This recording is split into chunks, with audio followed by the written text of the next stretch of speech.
kita lihat pertama adalah interval keyakinan untuk rata-rata jika distribusi normal, jadi distribusinya normal dan standar deviasi populasi diketahui. Jika distribusi sampling rata-rata mendekati normal dan standar deviasi populasi itu diketahui, maka dicari nilai standar errornya.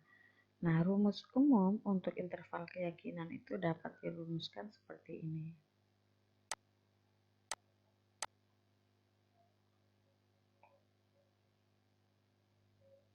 Dan penjelasannya ada di sini ya teman-teman. Ini yang sama juga dengan yang lalu-lalu, yang slide-slide sebelumnya, bahkan video yang sebelumnya kayak seperti X-bar. Ini adalah rata-rata sampel, tidak perlu dijelaskan lagi, pasti teman-teman sudah ingat. Contoh soalnya, selama pengamatan triwulan pertama tahun 2013, standar deviasi dari suku bunga deposito rupiah itu untuk waktu 12 bulan adalah 2,25%. Nah, untuk melihat lebih lanjut pergerakan suku bunga, maka diambil sampel itu 10 bank dari 128 bank yang beroperasi di Indonesia pada tahun 2013. Hasilnya ternyata rata-rata suku bunga di 10 bank adalah 3,77%.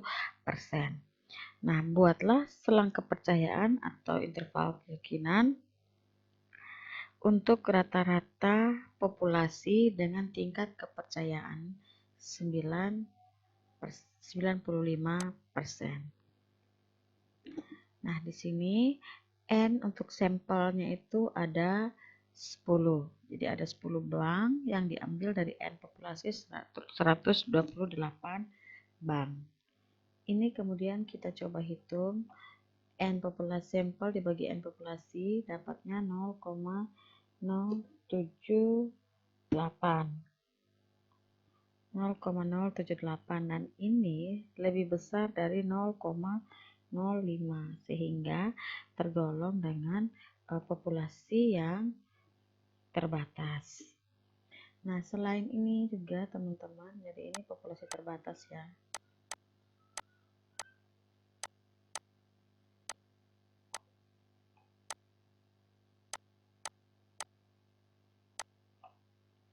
Nah, selain ini juga kita mengetahui standar deviasinya.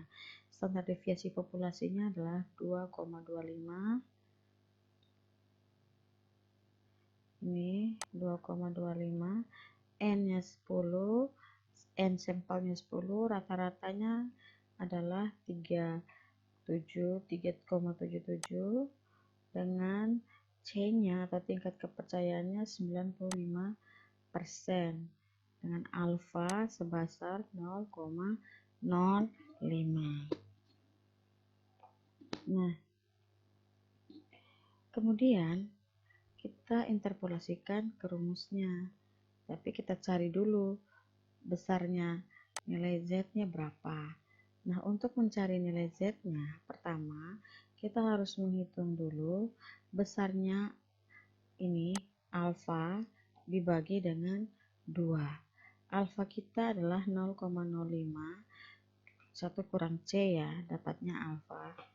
0,05 dibagi dengan 2. Bagi 2 dapatnya 0,025.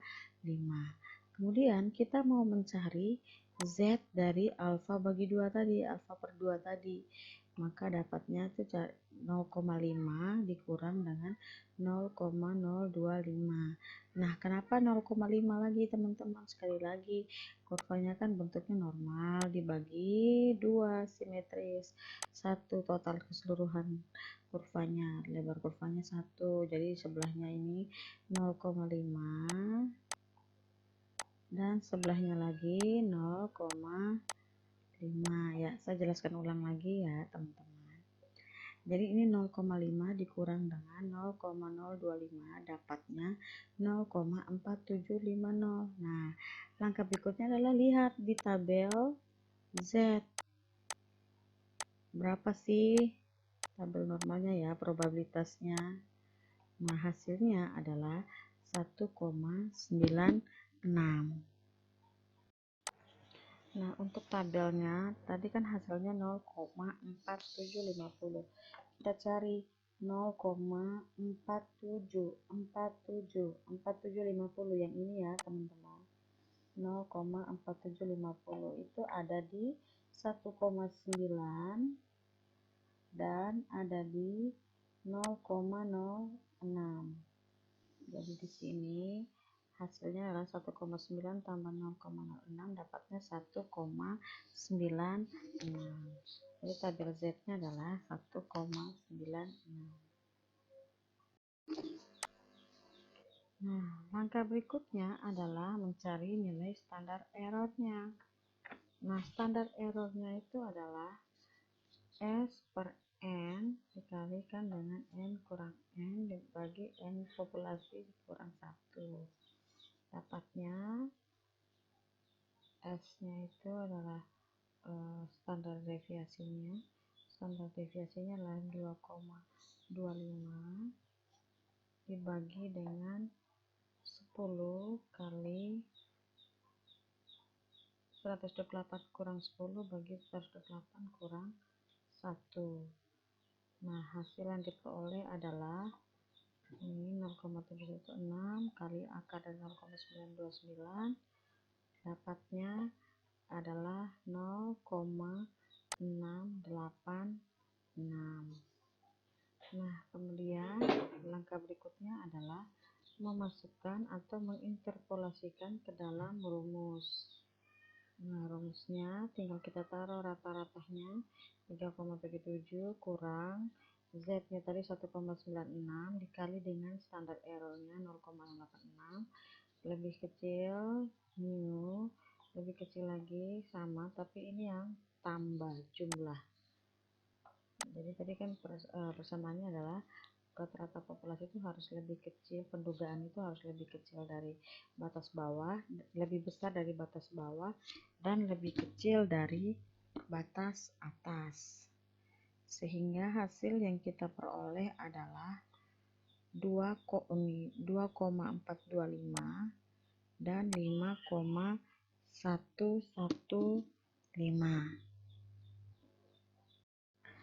Jadi, interval tingkat suku bunga deposito pada triwulan pertama tahun 2008 dengan tingkat keyakinan 95% akan berkisar antara 2,43% sampai dengan 5,11% per tahunnya. Yang berikutnya adalah distribusi normal dan standar deviasi populasi tidak diketahui. Nah, pada populasi yang sangat besar, seringkali nilai parameter populasi tidak dapat ditemukan. Sebagai contoh, nilai rata-rata hitung yang mengakibatkan standar deviasi populasi juga tidak dapat ditemukan. Nah, untuk kasus yang seperti ini, maka standar deviasi populasi harus diduga dari sampel. Nah, standar deviasi itu kita nyatakan dengan S dan standar errornya kita nyatakan dengan Sx. Nah, hubungan antar standar deviasi dan standar error dinyatakan dengan persamaan seperti ini. Standar error untuk populasi tidak terbatas dan standar error untuk populasi yang terbatas. Dengan rumus umum yang ini menggunakan T. Karena standar error populasi itu diduga dengan sampel, jadi variabel random itu tidak mengikuti distribusi normal. Maka variabel random yang mempunyai distribusi itu dinamakan dengan distribusi T-student. Nah, distribusi T-student itu merupakan distribusi kontinu yang memiliki nilai rata-rata 0 dan berbentuk simetris. Distribusi T-student ini walaupun bukan suatu distribusi normal, apabila jumlah sampelnya semakin besar, maka akan mendekati distribusi normal.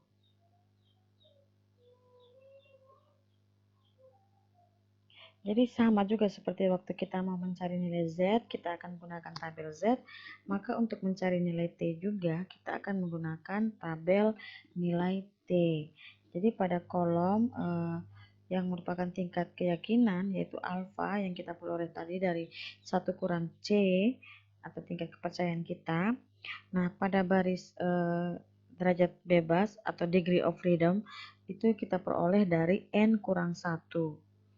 Perpotongan antara derajat bebas pada baris dan tingkat keyakinan pada kolom akan menghasilkan nilai T.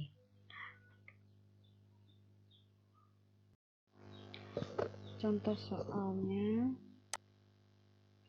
jadi industri reksadana ini semakin berkembang di Indonesia karena mampu memberikan hasil yang lebih tinggi dibandingkan dengan suku bunga bank. Jadi pengaturan investasi di reksadana itu diatur oleh manajer investasi namanya. Jadi saat ini terdapat sekitar 769 produk reksadana yang dikelola oleh 82 manajer investasi yang masing-masing mengelola lebih dari satu produk. Pengambilan secara acak itu 25 sampel produk reksadana menghasilkan rata-rata return investasi periode 1 bulan sebesar 1,44% per 28 Februari 2014 dan standar deviasinya 1,00%. Dengan tingkat kepercayaan 95%, mari kita buat interval keyakinan untuk rata-rata hasil investasi reksadana periode 1 bulan tersebut. Nah, jawabannya yang pertama adalah kita mencari nilai sampelnya. Jadi diambil secara acak, sampelnya tuh ada 25 dan populasi ada 769. Setelah itu kita dapatkan N bagi N sampel bagi N populasi itu dapatnya 0,033. Nah, 0,33 ini lebih kecil dari 0,05. Maka rumus standar error yang kita gunakan adalah yang ini. Karena lebih kecil ya, teman-teman. Kalau lebih kecil kan berarti tergolong dengan populasi yang tidak terbatas. Nah, setelah itu kita masukkan ini standar deviasinya 1,00 dibagi dengan akar dari N sampel, ukuran sampel 25, itu dapatnya 0,2 karena akar dari 25 kan 5, dapatnya 0,2. Langkah berikutnya adalah mencari nilai T. Nah, untuk mencari nilai T, maka yang pertama yang harus kita cari adalah degree of freedom-nya terlebih dahulu. Derajat bebasnya. Degree of freedom-nya itu dapatnya sama dengan N kurang 1. 25 kurang 1 berarti 24. Berikutnya alfa. Alfanya tadi tingkat kepercayaan kita 95%, berarti alfanya 0,05. Kemudian alfa dibagi 2, untuk dua sisi itu dapatnya 0,025. Nilai T-nya itu adalah 2,064. Jadi kalau di tabel T-nya itu kita lihat degree of freedom-nya. Degree of freedom-nya itu 24. Berarti yang ini 24. Kemudian kita lihat pada probabilitasnya itu, probabilitasnya tadi adalah 0,025. 0,025, yang ini 0,025. 0,2025 dengan 24 itu dapatnya 2,0390. 2,063. Ini kalau dibulatkan ya bisa 2,064. Langkah berikutnya adalah kita menginterpolasikan ke dalam rumus yang sudah kita gunakan tadi. Nah, untuk rata-ratanya itu 1,44% dikurang dengan nilai T-nya 2,064 yang dikalikan dengan standar errornya 0,2. Begitupun juga sebaliknya untuk yang penjumlahan. Batas atas ini batas bawah. Kemudian hasilnya adalah ini 1,0272 dengan 1,8528. Jadi nilai rata-rata hasil investasi di perusahaan reksadana 95% akan berada pada interval 1,02 dan 1,85. Hasil ini lebih besar dari suku bunga deposito. Jadi kalau kita menginginkan hasil yang lebih baik, maka reksadana merupakan pilihan yang lebih baik dibandingkan suku bunga. Jadi pasti ada risiko yang harus ditanggung karena reksadana bukanlah investasi yang bebas dengan risiko. Yang berikutnya, distribusi sampling mendekati normal dan standar deviasi populasi tidak diketahui. Kasus distribusi sampling mendekati normal dan standar deviasi populasi yang tidak diketahui ini merupakan perpaduan dari dua kasus yang sudah kita bahas tadi. Nah, apabila standar deviasi dari populasi tidak diketahui, maka kita tidak yakin apakah distribusi populasi itu bersifat normal atau tidak. Nah, berdasarkan pada dalil bahwa batas tengah dan pola distribusi T-student tadi, maka diketahui bahwa semakin banyak sampel atau mendekati 30, maka distribusi akan mendekati normal. Oleh sebab itu, walaupun standar deviasi tidak diketahui, apabila jumlah sampel di atas 30, maka dapat digunakan pendugaan bahwa distribusi datanya normal. Sedangkan standar deviasi populasi yang tidak diketahui dapat diduga dari standar deviasi sampel. Rumus umum pendugaan untuk distribusi sampling mendekati normal dan standar deviasi populasi yang tidak diketahui adalah seperti yang ini, teman-teman, sebagai berikut ya.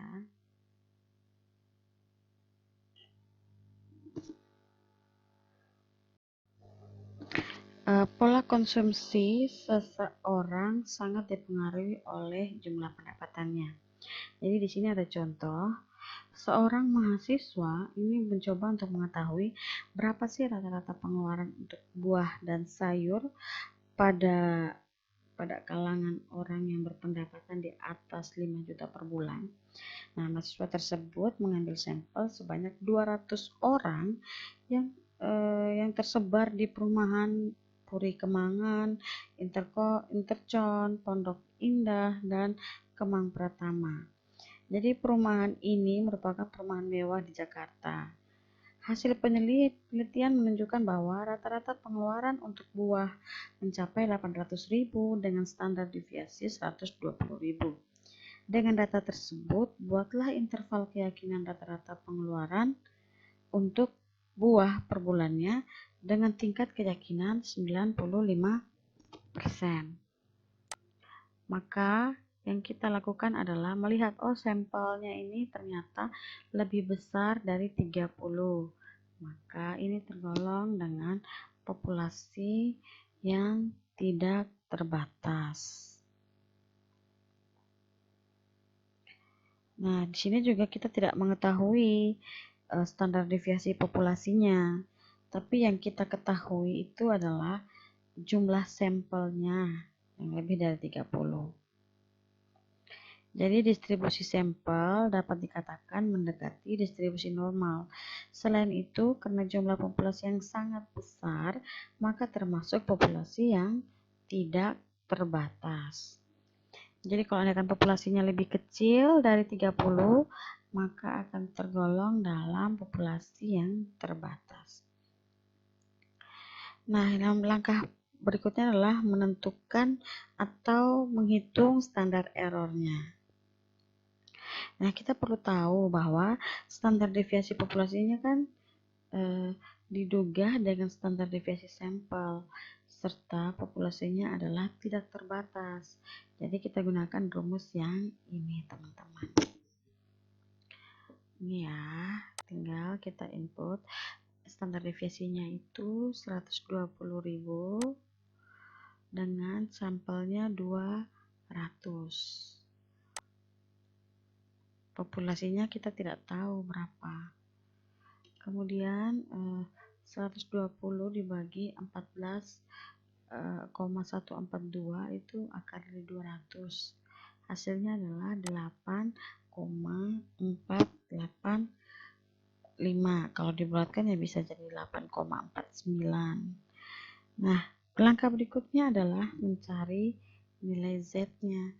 Nilai Z untuk probabilitas itu 0,95 bagi 2 sama dengan 0,475. Dapatnya untuk nilai tabelnya itu 1,96. Sama kayak tadi ya teman-teman, 0,4750 ini ada di 1,9 dan 0,06. Jadi tabel Z-nya adalah probabilitas tentunya Z adalah 1,96.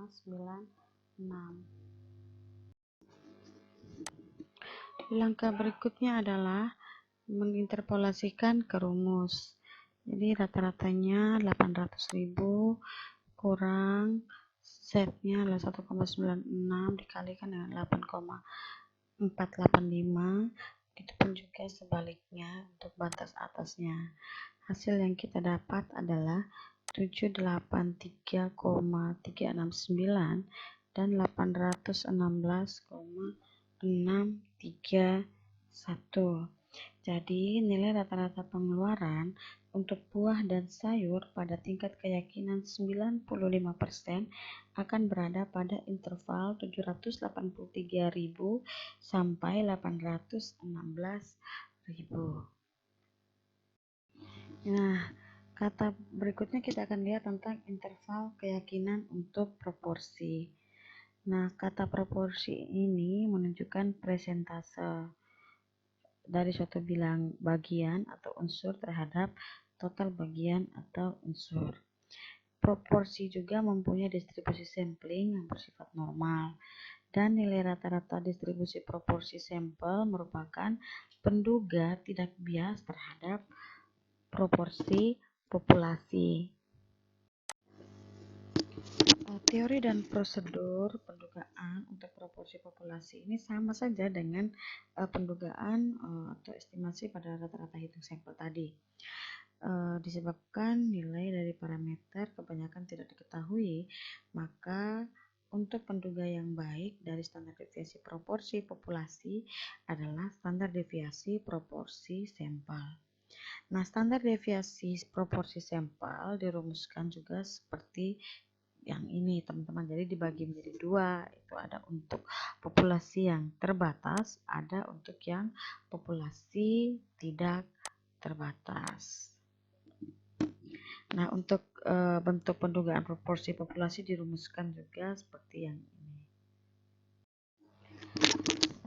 Contoh soalnya, pada saat ini perbankan memberikan banyak fasilitas untuk memudahkan konsumen. Salah satu fasilitasnya adalah kartu debit tanpa kata sandi dan memungkinkan menarik dana tunai.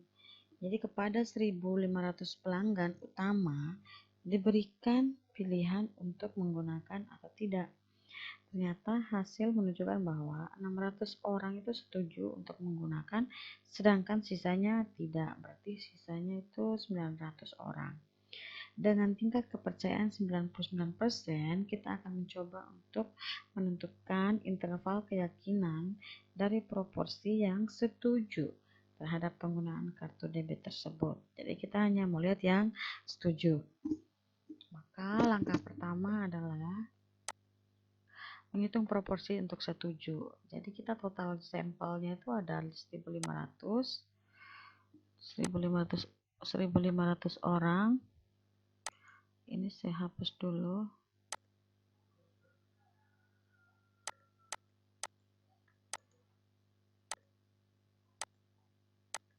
Oke, ada 600 orang dari 1.500, maka proporsi setujunya adalah 0,4%. Nah, 0,4 ini dengan jumlah sampel 1.500, kita akan mencari standar errornya. Nah, standar errornya itu seperti ini, teman-teman. Jadi karena ini rumusnya kita tinggal interpolasikan. Ini P-nya berapa? 0,4, itu berarti proporsinya 0,4 dikalikan 1 kurang 0,4 dibagi N sampel dikurang dengan 1. Dapatnya adalah 0,014.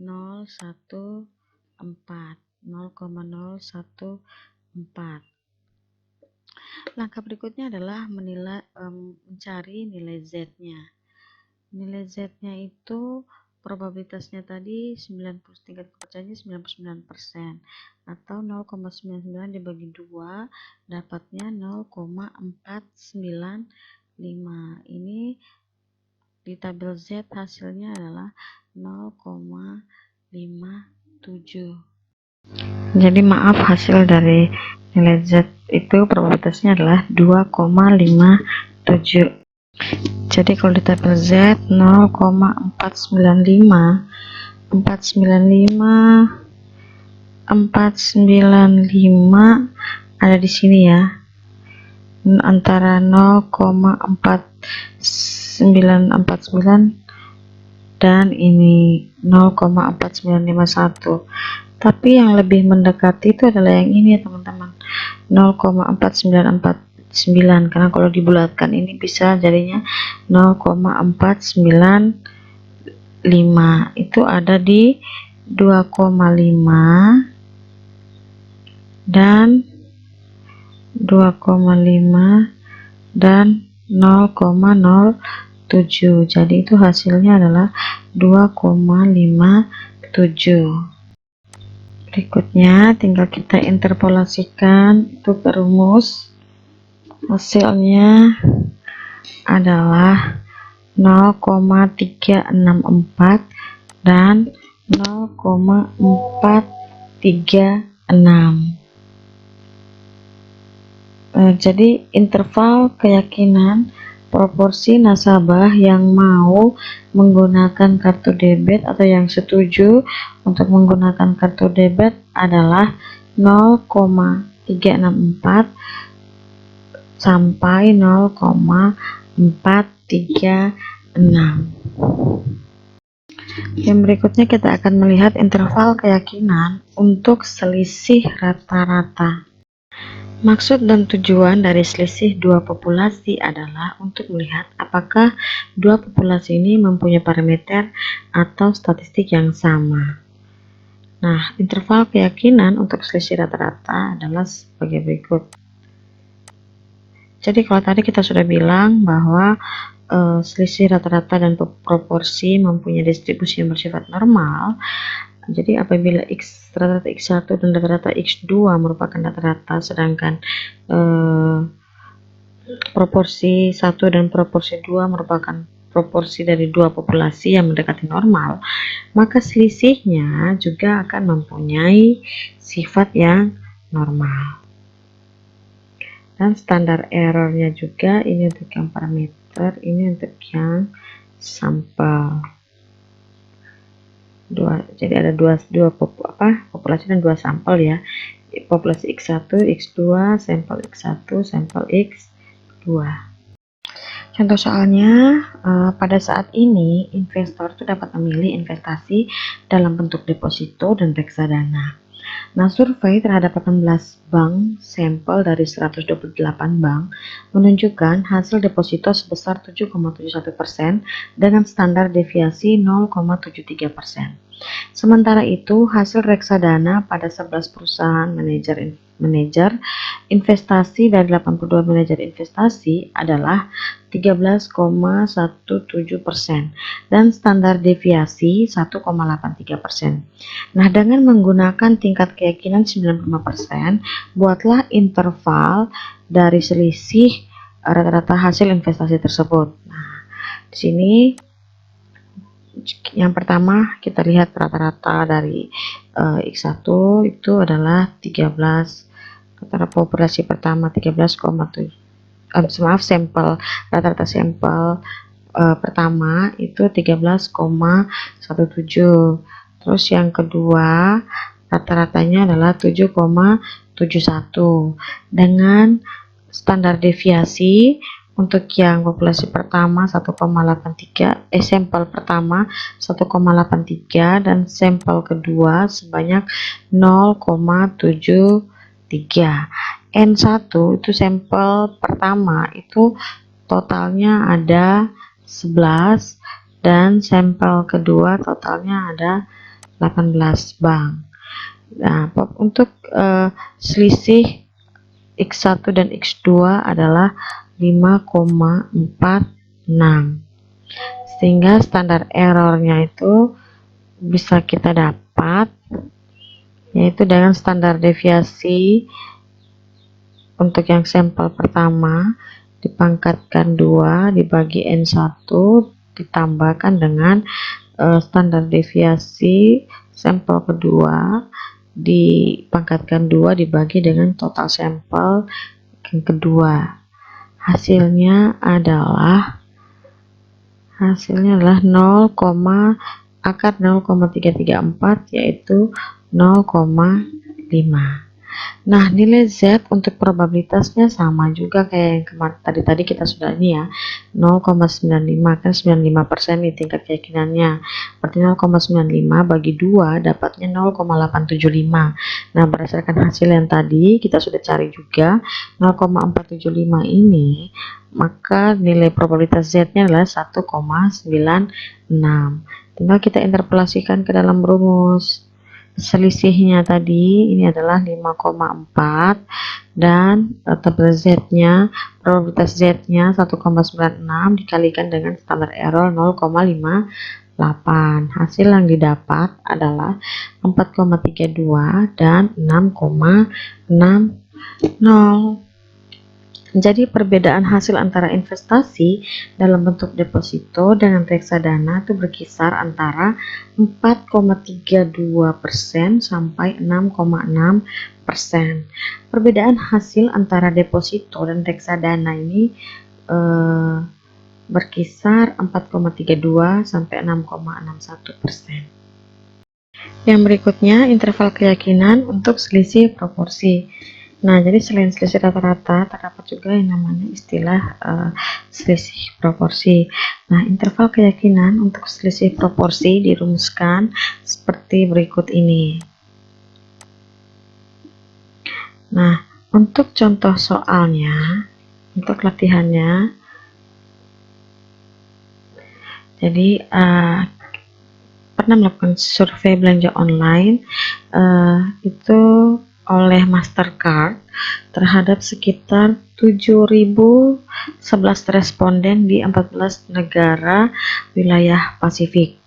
Hasil survei menunjukkan bahwa lebih dari separuh responden Indonesia atau 54,5% menggunakan ponsel pintar untuk berbelanja atau smartphone ya, untuk berbelanja dalam 3 bulan terakhir. Sedangkan penggunaan smartphone untuk belanja online oleh responden Filipina itu sebesar 21,4%. Nah, katakanlah jumlah responden yang diambil di Indonesia dan Filipina sama, yaitu Indonesia 500 responden dan Filipina juga 500 responden. Buatlah interval keyakinan untuk melihat selisih proporsi antara Indonesia dan Filipina dari penggunaan smartphone untuk belanja online dengan tingkat keyakinan 90%. Nah, di sini kita punya N1 dan N2 sama, yaitu 500. Proporsi Indonesia adalah 54,5% atau 0,545 dan proporsi Filipina yaitu 0,214. Selisihnya adalah 0,331. Nah, berikutnya untuk standar error proporsinya itu kita dapatkan hasilnya nih 0,0008, akarnya yaitu 0,28. Jadi ini kita tinggal masukkan ya, oke, proporsi 1 kita asumsikan dengan Indonesia dan proporsi 2 kita asumsikan dengan Filipina. Jadi proporsi 1-nya 0,545 dan proporsi 2-nya 0,214. hasilnya adalah 0,028. Nah, untuk nilai Z-nya di sini kita 90%, tingkat keyakinannya dibagi 2 dapatnya 0,45. Jadi untuk nilai Z-nya itu kita dapat 1,65. 0,45 ini ya, 0,45.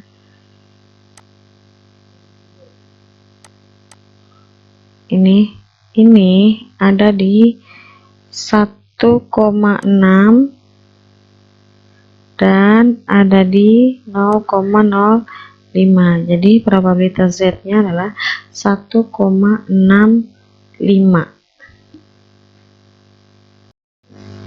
Nah, berikutnya tinggal kita interpolasikan ke rumus. Jadi selisih proporsi itu ada 0,331 dikurang dengan nilai Z-nya 1,65 dikalikan dengan standar error yaitu 0,028. Maka hasil yang kita peroleh adalah 0,28 dan 0,38. Jadi dapat kita simpulkan bahwa interval selisih proporsi antara masyarakat Indonesia dan Filipina dalam menggunakan smartphone untuk belanja online berkisar antara 0,28 sampai 0,38. Oke teman-teman, sampai di sini materi kita. Semoga teman-teman paham. Semangat belajar, semangat!